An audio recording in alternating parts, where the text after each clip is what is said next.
Hi, everybody. Welcome to episode 4 of Tabletop for Two, a D&D duet show where we take a deep dive into topics in how to play one-on-one 5e. But before we begin, we want to take a brief moment to introduce ourselves. My name is Beth Ball. I'm a game designer and fantasy author and one of the 2 writers behind D&D Duet.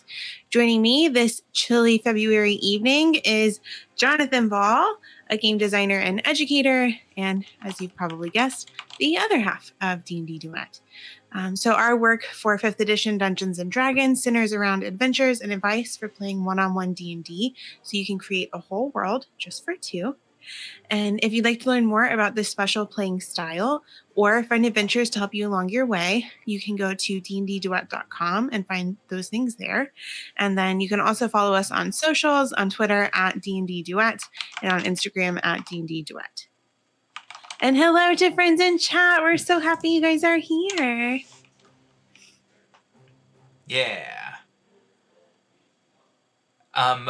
As always, our video content is brought to you by our patrons. If you want to check out the cool kinds of stuff that they get to do and join them over on patreon.com/GroveGuardianPress. We appreciate and love our lovely patrons. And our discussion today is also co-sponsored. It's almost Valentine's Day. Can you believe it?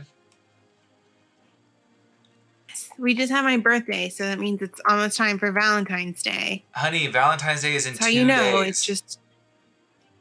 Happy Valentine's Day. What are you going to give me? You told me not to get you anything. You fell for we were going to go hiking, and we were going to get fancy boots. And then it's just raining for like weeks and weeks and weeks, or at least just all of this weekend. And snow, and ice, and mud. Yeah. How about I got you a snow day today, accidentally. That was pretty good. You're welcome. Is that the green druidry witchcraftiness? I just willed it. I like it. Well, if you still haven't gotten something for the person in your life, you might consider picking up Cupid's Sparrow. It's on DM's Guild and a lovely, fun, romantic, roleplay heavy romp. And it's just super cute and fun. Or, any of our other one-on-one adventures over on DM's Guild, including the Crystal and Curse trilogy, which is just I'm very proud of it. I'll just leave it at that. But check out some of our adventures. And if you want something darker, we have a really fun vampire campaign on D&D Duet. So if you're not feeling Valentine's Day, you're feeling really fierce instead, here you go. Yeah. Did you thank our patrons and say how people can check out our Patreon? I did. Yes, I did all that.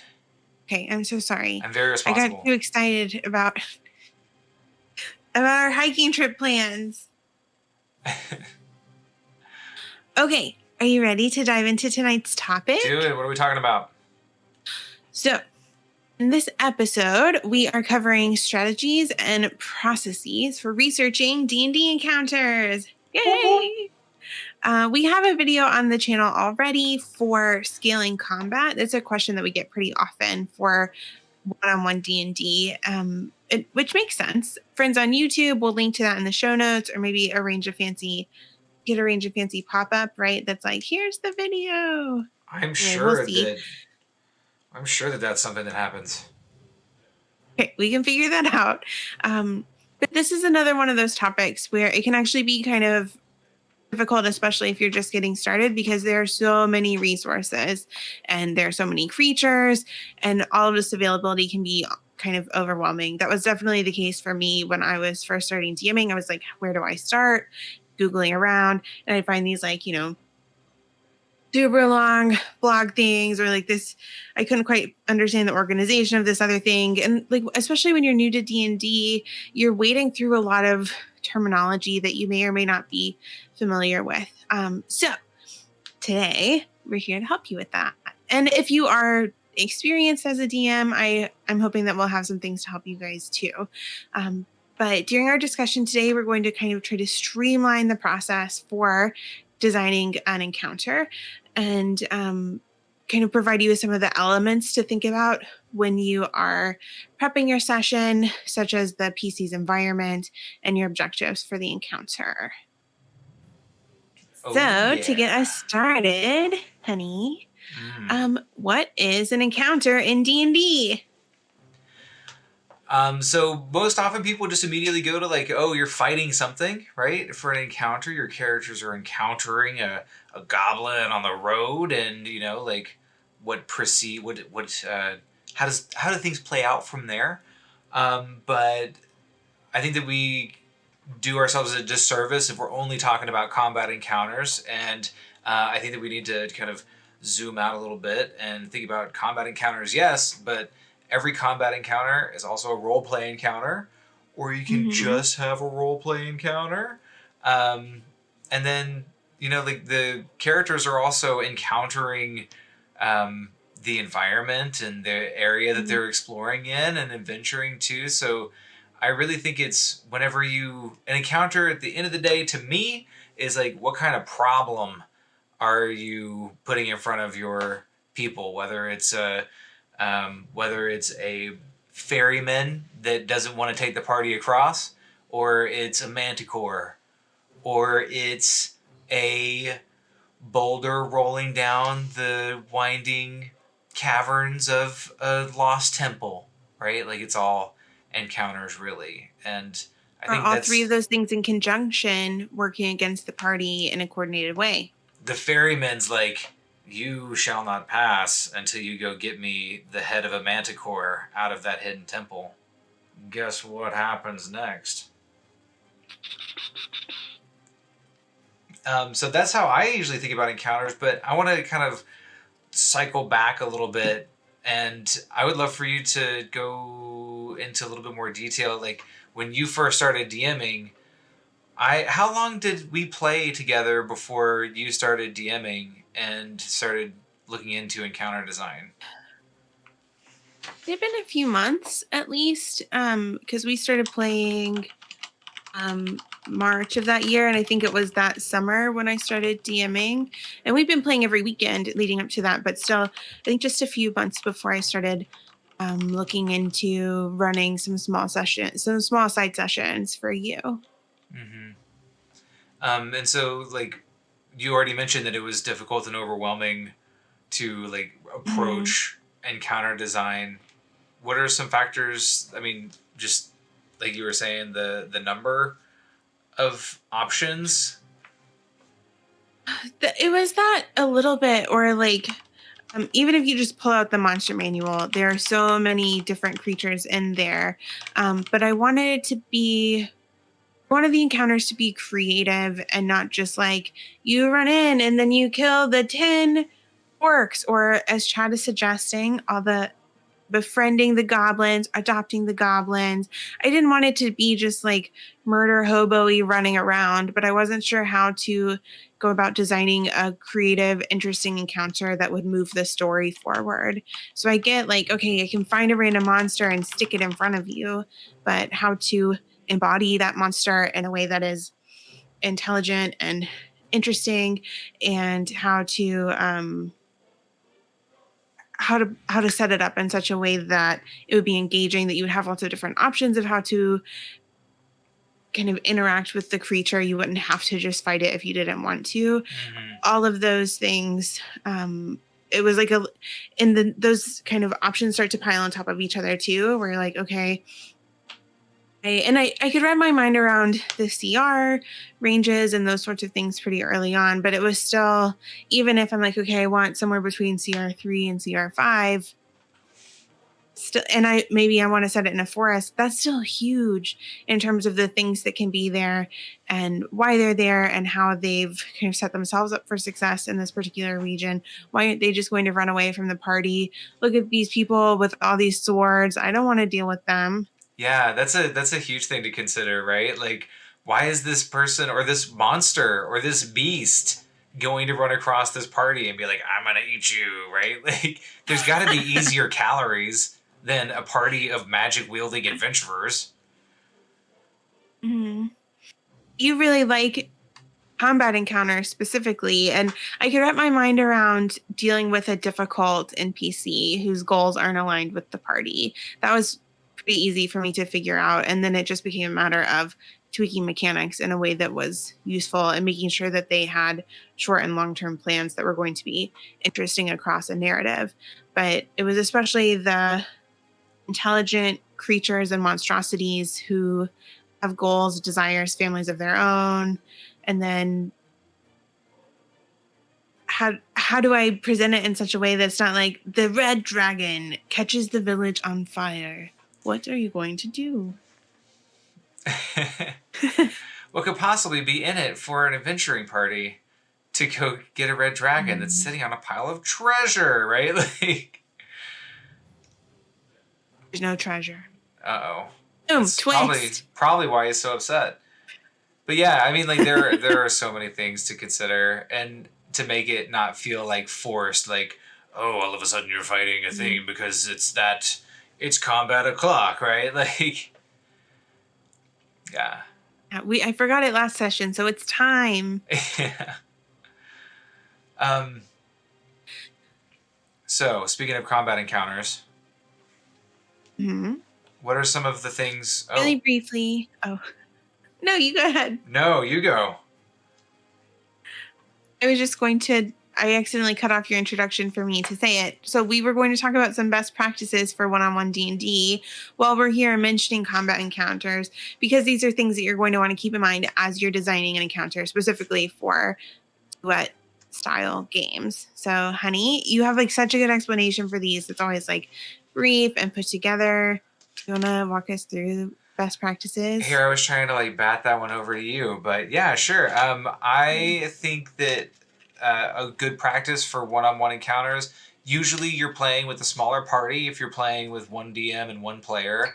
And with fewer numbers, you have a couple of different options to make sure that those that your party members or the good guys don't get overwhelmed immediately.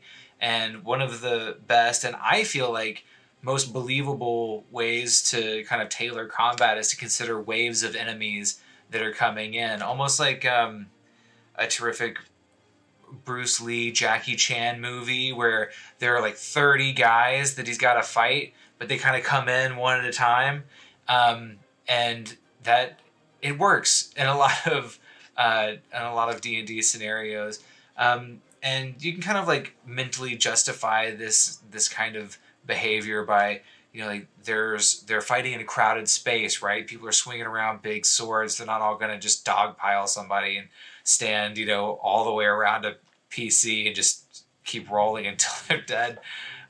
Which I think is how we did our giant rat encounter the day you almost stopped playing D&D. Dun dun. But there's also, you could also consider being very attentive to the action economy as well. Like, you're not only staggering bad guys that the characters are actively facing, which is one of my favorite ways to involve lower level CR creatures, but also considering the action economy. So if you have a bandit captain that makes 3 or 4 attacks against a PC, if they're solo, they roll 1 hit if they're a low level, you know, like just, I got my 1 attack with my little hatchet. They miss that 1 time, and then the bandit captain turns around and has 4 chances to hit them. That can very easily get lopsided. So making sure to attend to the action economy, considering sending in rounds of bad guys, I think are a couple of primo examples of ways that you can tailor combat for a one-on-one game. Mm-hmm. The action economy can work in the PC's favor too. So Persephone, who we had the bonus session for in Tales of Eldura a couple weeks ago, is a Circle of the Shepherd druid, and so she gets extra bonuses for casting things like Conjure Animals. And so it's really easy for her to shift action economies in her party's favor because she can cast a 2nd level spell and call 2 CR1 direwolves to come help her out, or 8 pixies. Needed a lot of whatever the hovery one is. Fly? Is it fly? Oh, you needed to like have a whole party fly, but you also Yeah, I can't You cast oh, fly. you destroyed a whole colony of mind flayers with your pixies casting, was it like polymorph or confusion or something? Okay, I don't think any of those hit. I think you twisted that encounter in my favor. That one didn't go well. It can be very You remember, effective. we all almost died. Okay, what about social encounters? What are some things we want to think about there? I think that as much as possible, not having a predetermined outcome in mind as the GM is a great Mhm. way to approach your social encounters. I often think that there's no way this NPC is going to work with Persephone, who's just cute and bubbly and um, who ends up being extraordinarily persuasive over multiple checks and swaying, like winning this NPC over. Is like, this NPC is going to give her a hard time and dismiss her. And it's like, nope. But I think just being open to that is pretty critical. And especially if the PC is making a good effort and the roles are in their favor, I think that even somebody that is going to be predisposed to not like your PC is just that charming. Persephone evidently is. So that's something to kind of keep in mind.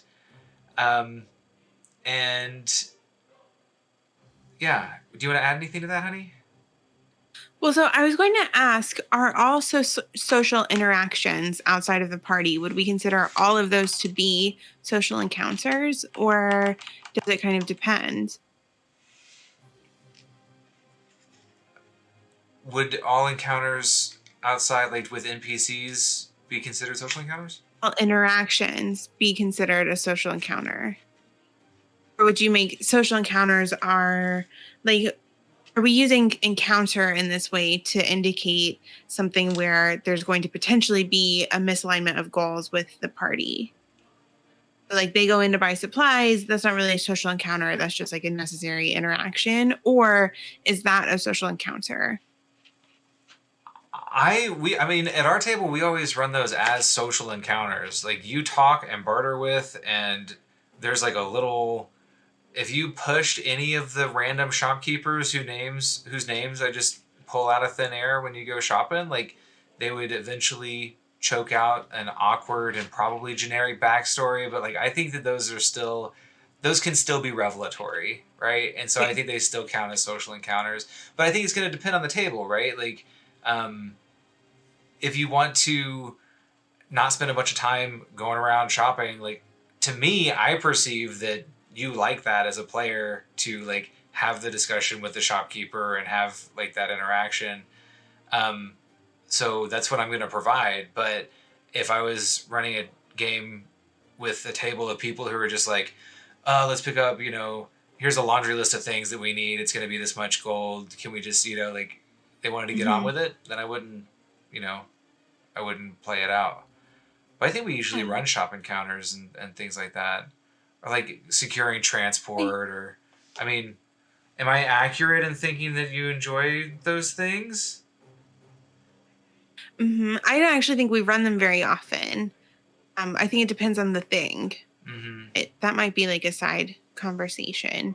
Like, so to me, if there's something unique or interesting to be gained, like Persephone just recently got that really cool sickle from Tasha's. Mm-hmm. And so um, you set that sickle up with a really interesting old man who was kind of all on his own. And so for 50 gold and the option to be transformed into an eagle and fly around for a while, you got the sickle. And that was something that only Persephone could have provided for him, Mm, for a weapon that was like really specific for Persephone, right? And so I thought that that yeah. exchange kind of worked. Mm, yeah. Versus like we don't usually buy food. Yeah. And usually we kind of like narrate, like, that our characters are eating food, but I haven't asked you how Mm, many rations you had in forever. yeah. I always have at least 20. Yeah. Um, I think that Zeke said something really interesting in the chat with saying that social encounters are primarily for situations where there are stakes for the party. And I think that that's a really great point. And that's part of what was so difficult for me when I was first planning encounters, because like I want there to be social stakes in a creature or monster encounter. And so it's like, how do we set this up? Well, at the same time, the characters live in a dangerous world. Maybe not every encounter does have deep story meaning. It totally should. I don't know. I just like, I'm saying that like I want it to have deep story meaning, or at least mid-level story meaning. I don't know. Yeah. It reminds me a little bit of a game that came out a little while ago called Undertale, and it was hailed. It's kind of an indie game, and it was hailed as like incredible that you could play the whole game, and if you were like really careful with it, you could play it in such a way that you didn't have to fight any of the bosses, or you didn't have to fight anybody or kill anything, and it was just like kind of really the critics loved that you could do that in this game, and I appreciate that. But I think that D&D has been doing that for a long time too, right? Depending on the table, you can. I like that at least at our table, there's always going to be an option where, if violence isn't the path that you want to take, then that's going to be viable. And that's something to think about too as you're setting up the encounters. Maybe, and you don't have to, kind of like you were just saying, and this is something that I've learned a lot from watching you DM, is don't have a set inclusion picked out in advance. I mean, if somebody's going to come in and stab one of the party members in the side, probably combat is going to ensue. Right? At least a round or two of it. It's fine. I forgive you. Yeah. Probably not going to at least immediately happen until they figure out like, oh, we're kind of overwhelmed, or you stabbed me because you thought it was someone else. Interesting. Now what's happening? Besides that, you can go in with things being a little bit more open in terms of where they're going, so long as you kind of know the overarching trajectory. I think that can be a really successful way to set up combat encounters. And that's one of the ways to get really bogged down as a DM, is feeling like you have to think through every single scenario. Trust the person you're playing with to provide some things for you from the other side of the table. Trust that they're going to interact with and participate with you and help you. And worst case, they totally surprise you. You say like, okay, I'm gonna need like 10 minutes to resituate a couple of things. Go make a sandwich. I'm going to flip through the monster manual. Let's see what's happening. Yeah, you're fine. Yeah. And I mean, that kind of points to, that's another one of the things that I just love about playing one-on-one, right? Like we can say, let's take a pause. Maybe we'll take the puppies outside. I'm going to think about what's going to happen next, and then we can get back into it. It's fine. So we talked, honey, about combat encounters and social encounters. What about environmental encounters? Or encounters, as people would say. You shortening the two together? I just said encounters. It didn't. Oh. It's not a word. So this is something that I want to be able to pull in more as a DM, but haven't quite figured out the way to do it yet. So like if you're making like the map of your world and creating these really cool scary places where you don't want the party to go, but they're gonna be like, this is where we're going, this is where the big bad guy is, probably where that person is, but where you kind of maybe you make a huge desert or like a large swamp or something. But some of what they should be kind of grappling with, I think, is the world in which they're interacting, and maybe parts of that world are not pro the party or on board with people traipsing through, or maybe they're walking through a fey forest, and so they're going to be magical, intriguing things that they're not really anticipating, that are going to at least thwart what it is that they're trying to do. It doesn't have to be antagonistic. It just needs to be surprising. And so I don't know, that's something that I'm still kind of thinking through and wondering about. What would it be like to have, what would the mechanics look like for running a party through a swamp, for example, over the course of multiple days, where it still feels heavy and difficult, like it would be to trek across the desert or the swamp, Mm-hmm. without it slowing the game down. Yeah. Yeah. And that does, because there are stakes again, right? Like that does make it Mhm. an encounter. And I think there are ways that you could pull that off with like how you're narrating or talking about it, and just like Mhm. don't be afraid to let the party know about the harsh conditions that their characters are facing. Um, and I would probably caution a little bit to not tell the party how they feel about those conditions, but to just present the harsh conditions and allow the characters, if they're ready to rise to the kind of co-creative challenge, to fill in how that character is feeling. Can you show us what that looks like, just so it's like really concrete and specific? So Show us what sure. not to do first. What do we Okay. not do? Persephone, you and Jack are walking through a deep, dark forest. The mosquitoes are stinging, and you hate them, and everything is terrible. And now you're feeling mad at Jack because he doesn't seem to be phased very much. I know if I actually presented that at the table, you would go with it, because like that's the kind of player that you are. Like I can immediately hear Persephone's voice jumping in and giving Jack a hard time. Jack, why aren't any of the mosquitoes biting you? They're only biting me. I'm just sweet Make like her very that. frustrated. Doesn't make any sense. Okay, so what should we do instead? I think instead, as you go through the forest, the mosquitoes are plentiful.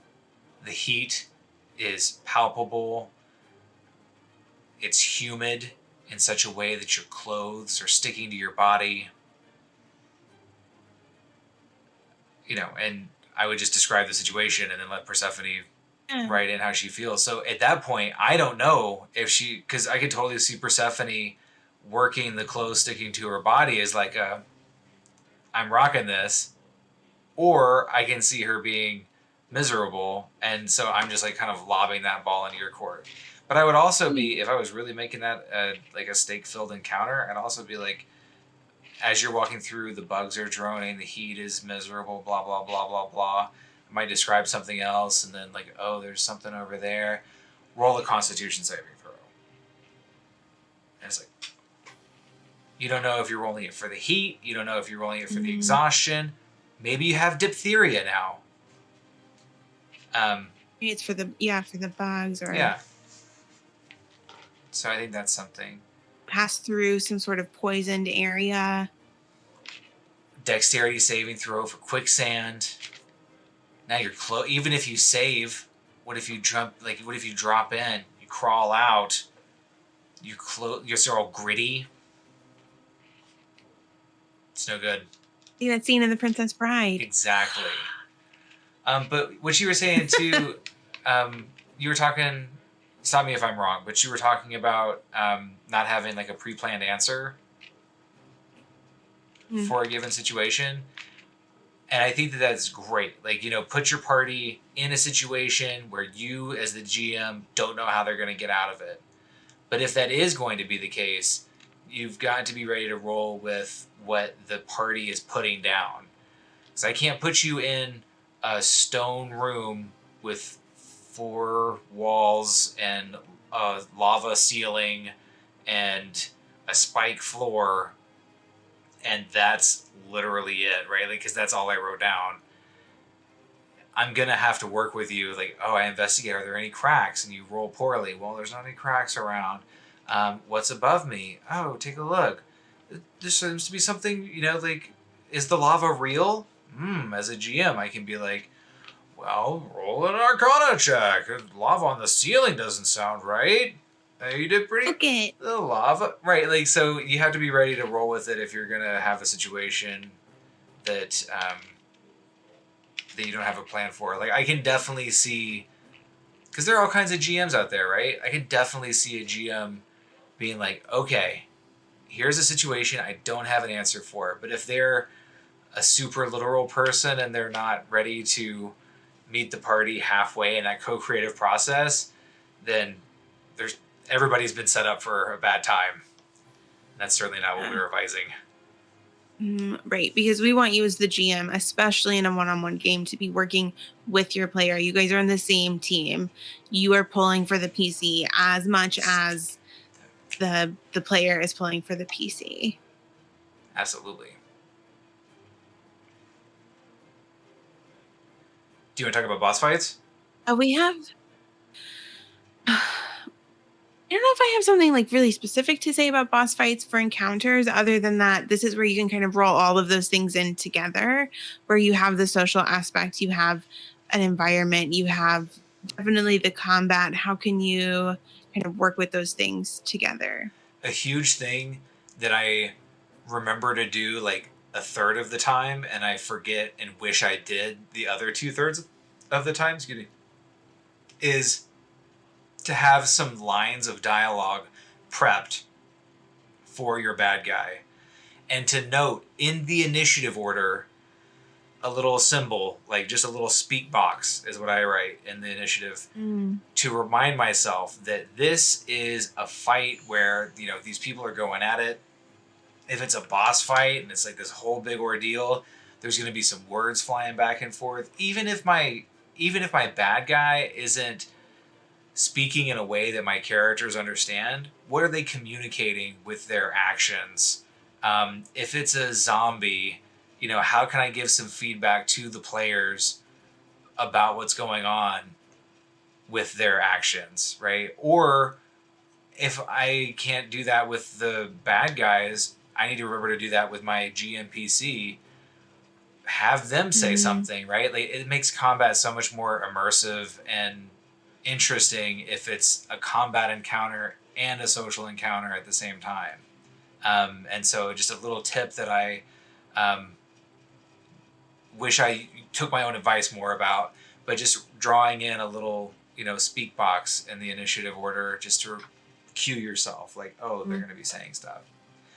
And another big thing that I have been trying to do more with boss fights is to have like multiple stages, or I kind of like think about this as like the Dragon Ball Z effect, right? Like, this isn't even my final form, or you know, like in some video games like Devil May Cry or something, you're fighting the boss and he gets down to something and then he, you know, suddenly retreats and comes back on, you know, flying a dragon or something, right? Like, that's another great way that you can kind of evolve your combats, especially if it's a boss fight, where you want things to be kind of feel heavy and full of stakes.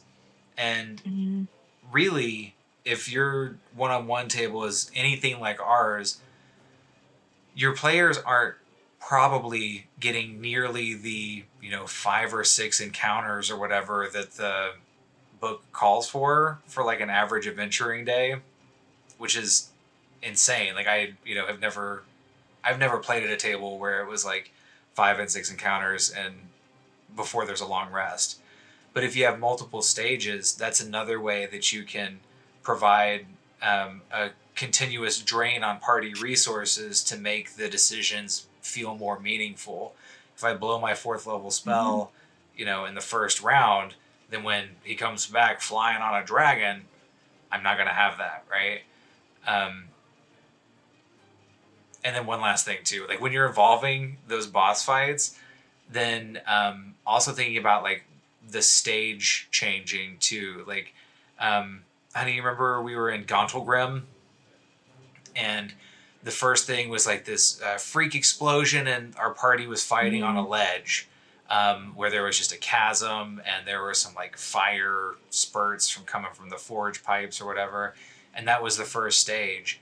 But then at a certain point, once a couple of combatants had been taken down, the fight evolved a little bit. I can't remember if there was a betrayal or something else showed up or what happened, but you all got blasted into another much larger space with like rivers of lava, and that's another.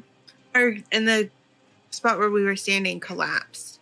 Yeah, you had to like jump through to avoid the plummet of infinitude. But that's another way that you can kind of think about the boss fights. Like I really enjoy planning combats that have those kind of multiple stages because they're fun, and the look on your player's face when something evolves or changes, or like you change the stage on which everything's set. It's priceless. So now that we've talked about our different types of encounters to kind of think through, what are some of the goals that we can keep in mind when we are planning encounters? So what if we talk about the objective of the encounter, kind of, or and I think it's going to depend quite a bit on who it is you're kind of setting them up with, but this is another easy way to kind of narrow things in for yourself where you're not dealing with so many options. What do you want to see happen? Some of the things that spring to my mind, if we're talking about an encounter, if it's a social encounter, usually the party wants something. But I think we've had lots of fun encounters where the party is trying to deceive somebody or trying to not reveal a piece of information. Instead of wanting something from somebody, they're trying to keep something from somebody, and so that can be fun. And then some of my most enjoyable combat encounters have involved, everything but killing the other bad guys. So whether it's protecting some precious cargo or a VIP, or it's trying to get civilians out of a dangerous situation, trying to stop a weird cult arcane ritual of some kind before something can be summoned.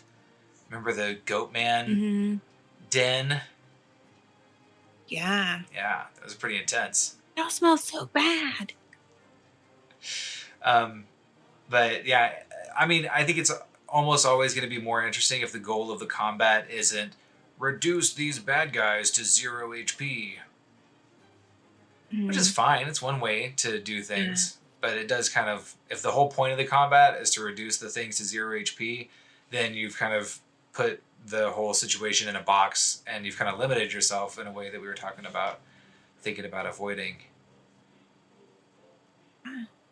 And so with the additional goals, I think that having other stakes involved is another really cool way to kind of add story elements to what would normally be just a straightforward combat encounter.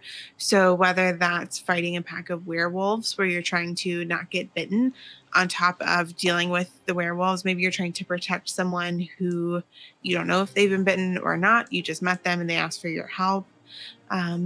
Or maybe you are like one of my favorite encounters in our home game was my PC trying to protect the like people that she cares about from an incoming attack that had kind of happened really suddenly. So she's trying to protect her mom who doesn't know how to defend herself against like really anything, while also taking on some like really powerful enemies. And so how do you balance that and make those sorts of decisions where you're caring for allies and NPCs who matter to you while you're also trying to get rid of enemies? And so that way you're asking the player to make more interesting choices too. Are you going to heal? Are you going to attack? Are you going to flee and then be pursued? Are you going to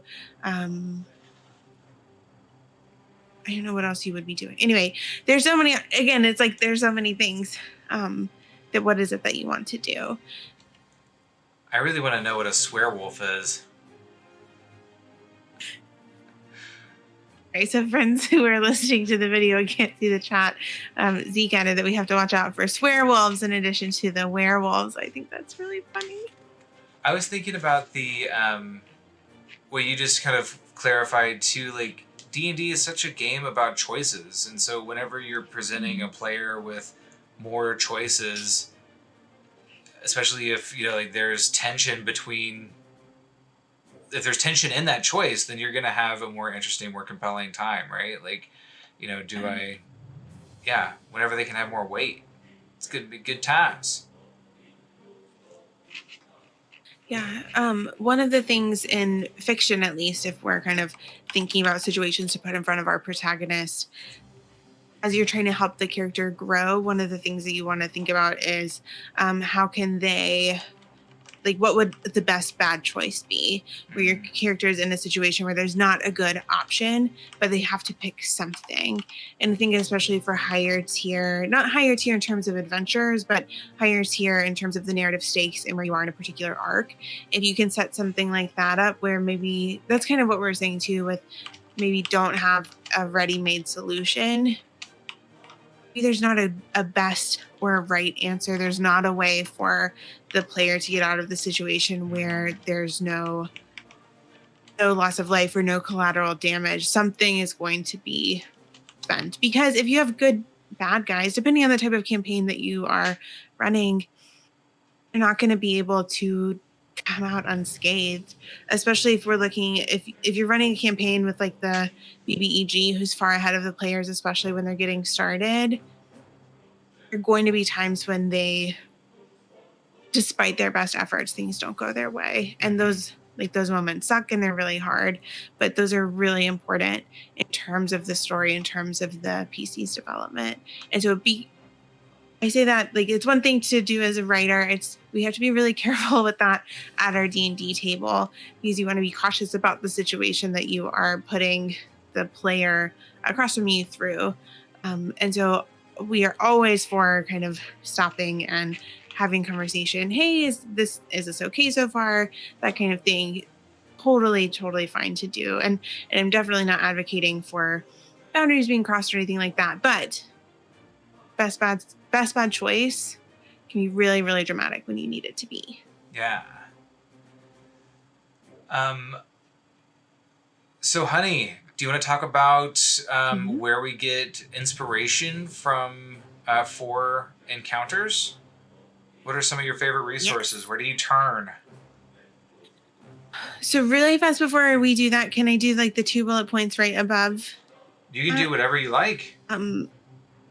Okay. So to me, when we're like, okay, I want to have an encounter, decision 1 made, you're already on the way. Good. What you want to do then is try to narrow down what it is that you want. So like we were just talking about, deciding what is it that I want out of the encounter? Do I want to inspire character growth? Do I want to help the PCs feel at home in a particular area by making them the heroes?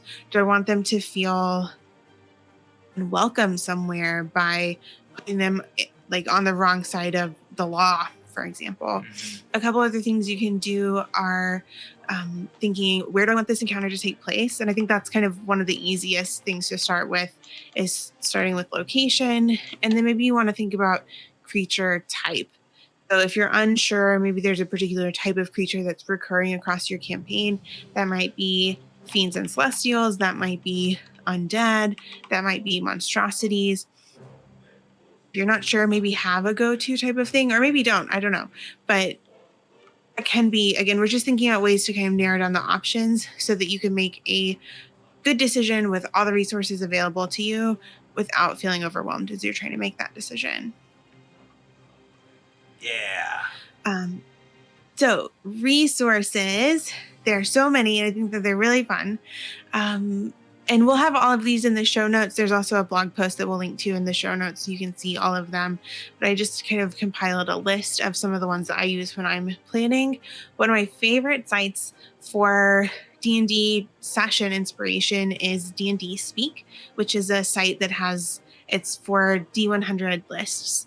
So list of 100, like 100 activities for a festival, which I used a couple weeks ago, 100 mushrooms and their effects, 100 magical landscapes, things like that. One was 100 things you'll find when you go fishing, 100 NPCs you meet on the road. And they have lots of different lists for food, for travel. And what I really like about the inspiration on their site is it does cover these different types of encounters that we've been talking about, where not everything is going to lead to a fight. Some things are just is just happening in the environment, and maybe the PCs interact with it, maybe they don't, but they just have, it's really creative and funny and interesting. And so there are like literally 100 of them, which I think you should be able to find something there that you can work with. I like that one too. And you can actually get involved with helping with those lists if you're on the D&D Speaks subreddit.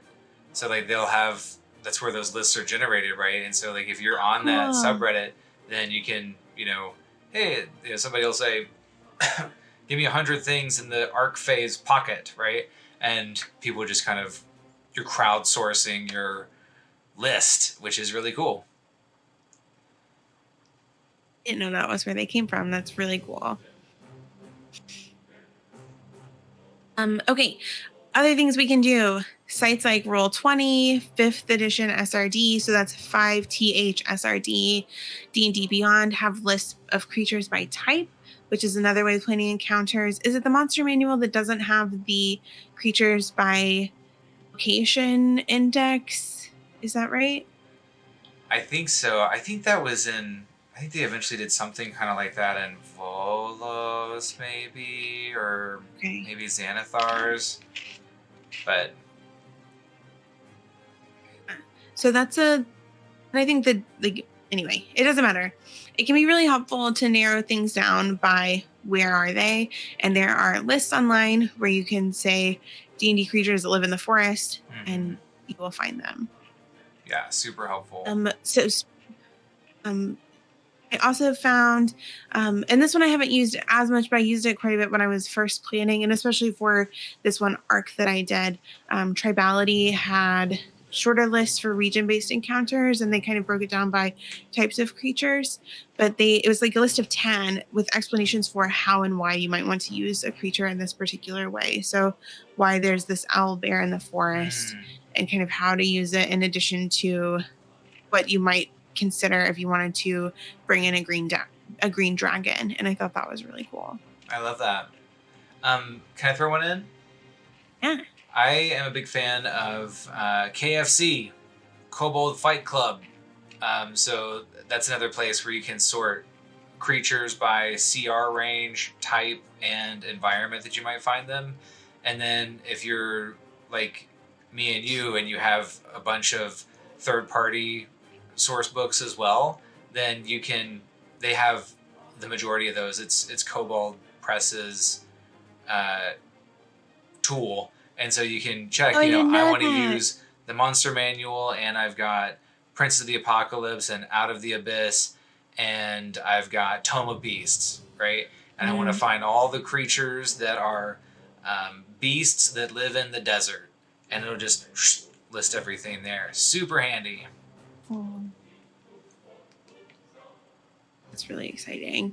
Another one of my favorite sites for planning encounters, and this is after you've kind of narrowed down what is it that you want, but this helped me out so much when I was first learning to DM, which was The Monsters Know by Keith Amon. And so if you've been in the D&D space for a bit, you probably know about Keith Amon's work. If not, he's so amazing.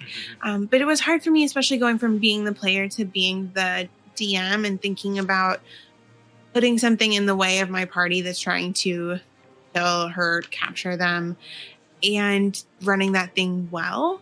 As well as so he goes through kind of the theory of how to use a stat block and what this creature's different stats mean and how that can help them in their environment. So basically the thesis of the site is in the name. The monsters know what they're doing. Monsters know how to survive in these environments and want to live. They have goals, however intelligent or unintelligent they are. And so I found this out today. I was like popping around on his site. So he has a new book coming out, and he's working on his 4th book, which is crazy. So he has The Monsters Know and Live to Tell the Tale, which is his book for PCs. After your DM knows how to kill you all these different ways, then you have Live to Tell the Tale, so PC tactics. He has a new a new resource on DM's Guild called the Buddy System, which is tactics for using beast companions or tactics for beastmasters, which I think is really cute. And then you can pre-order his new book of monster tactics or Monsters Know What they're doing, MOAR, more. But the cover for that is really, really cute. I believe his wife designed it just like she did for the first one, I think, or maybe she did the interior art. I'm not sure. But anyway, that one's coming out October, November, I think. But anyway, you can pre-order it now. Yeah, Keith Amon is awesome, and like the work that he's put into a free resource on the Monsters Know What They're Doing blog is insane. So yeah, support your creators because it's good work. So another one of my favorite things is fantasy name generators, and you will pull this up when just mid-session, won't you, if you're trying to pick out a name? Definitely. Yeah, I love fantasy name generators. I have that website whitelisted. You can show me all the ads in the world. Mm-hmm. Please show me the ads because that's such a helpful website. And the lady that runs it is really nice and really cool. Emily is her name. She has a new list that's one of my favorites. She has fantasy locations and real life locations too, but they're fantasy bookstore names. So I took the liberty of looking some up before we started. Two of my favorites were Read and Mead and A Likely Story. I love it. I thought those were so cute. And so now whenever I make a new place, it's going to have a cute bookstore name. Hey, when we retire from writing D&D adventures, do you want to open up a D&D tavern bookshop called the Read and Mead? I'm going to do that now. It'll be virtual. We'll be right back. So, honey, do you want to tell them some of our favorite books and creators for combat resources or just general inspiration? You mentioned, well, you talk about our favorite books from Kobold Press since you mentioned them a second ago. Yes, thank you. We love Tome of Beasts. It's got a bunch of great things for your party to fight. I'm always blown away by Kobold Press's creatures and how innovative they are. Like they'll lean into like a particular mechanic in a surprising way. There's a lot of great variety and a lot of unusual things that you're not going to find in the standard monster manual. I feel like the monster manual is great foundational stuff, but then some of the concepts and abilities and things just get really developed or leaned into in the Tome of Beasts book, and it's incredible stuff. And then we also are big fans of the Creature Codex, which has a few more beasts and NPCs than kind of monstrosities that are in the Tome of Beasts, but both are well worth picking up, especially if you are playing with somebody who also DMs and you want to throw something their way that maybe they haven't seen. That's a great way to kind of subvert their expectations or surprise them with something cool. But I can't speak highly enough of those texts. And they're huge. Very Absolutely generous, massive, I feel like. And there's got great art for every single one of the monsters, which is really cool. I actually prefer Creature Codex to Tome of Beasts. I love both of them, but I usually find my favorite things are in Creature Codex. And we need to get Tome of Beasts too. We still haven't, but I'm sure it's amazing. Yeah. Any other, and of course I really like Mordenkainen's of the D&D books. And so we have like the Monster Manual, Mordenkainen, Xanathars. All of those are great as well. Yeah. Another place that I get a lot of inspiration for encounters has been video games. Like they'll do something interesting in, I don't know, in lots of different places, right? Like if it's Destiny or Diablo or been playing Hitman 3 or, like there's all kinds of different little places where you can draw inspiration. Those are really good. I hadn't thought about like get video games as like the environment inspiration because like when we play Diablo, that tends to filter into one of the places I'm thinking about at least, or like the type of type of enemy that we're facing. Can I add something in really quickly before we run out of time? Please. And lovely friends in chat, if there are any questions, anything else you want to throw in, your own favorite resources, we would love to mention them. So this is back up 2 sessions I left out.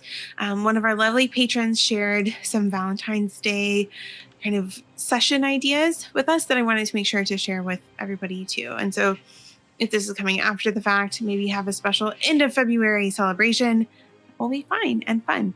So she suggested using kind of the St. Valentine tradition, and maybe you're in a place where there's a ruler who's forbidden weddings, but there's a priest or cleric or something who's doing them on the side or secretly. And so then the party needs to choose which side they're going to be on and then help either change the ruler's mind or prevent the cleric from doing these weddings. And I loved this prompt, again, because of the openness, but I just kept thinking about, like, okay, what would the ruler's reasoning be that a kind of typical good adventuring party would be on board for?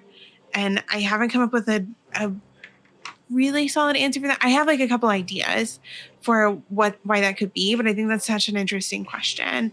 Definitely the fulfillment of a fiendish contract, right? Like if there are 100 weddings in your kingdom, then all of their spawn are turned into devils.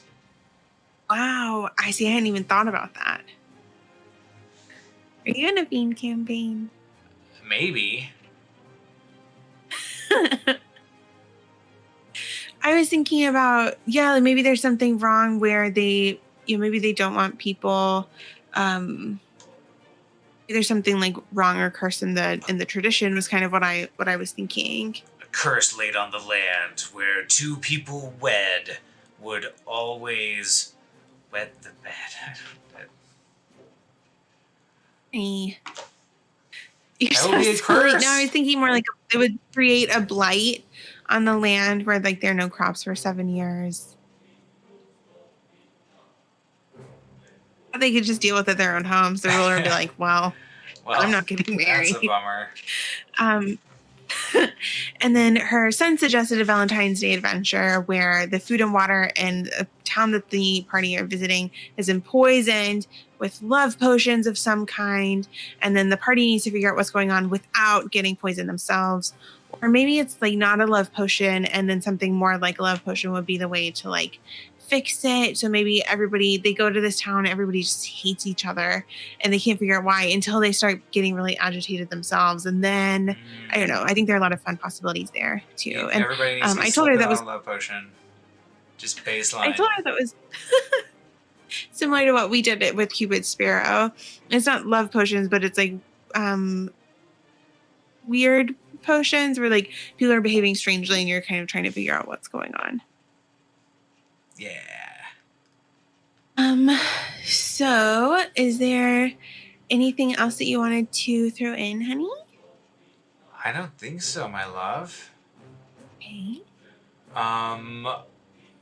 want me to close this out? I think so. I think that's it. I'm ready to have some ice cream. Okay.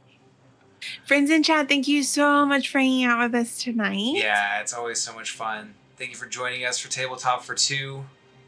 You can always find us on Twitch at 8 p.m. on Fridays talking about D&D stuff, especially one-on-one D&D on twitch.tv/D&D Duet. And then you can join us for our actual play streaming campaign fun times on Tuesdays at 8 p.m. for Tales of Eldura, following the adventures of Gareth Stowsdak as he navigates the negative planes atop his gilded bird of flying. If you enjoy this show and want to continue to support our work and check out the amazing adventures and resources that we like to make and provide for our lovely patrons, then you can join them on patreon.com/GroveGuardianPress.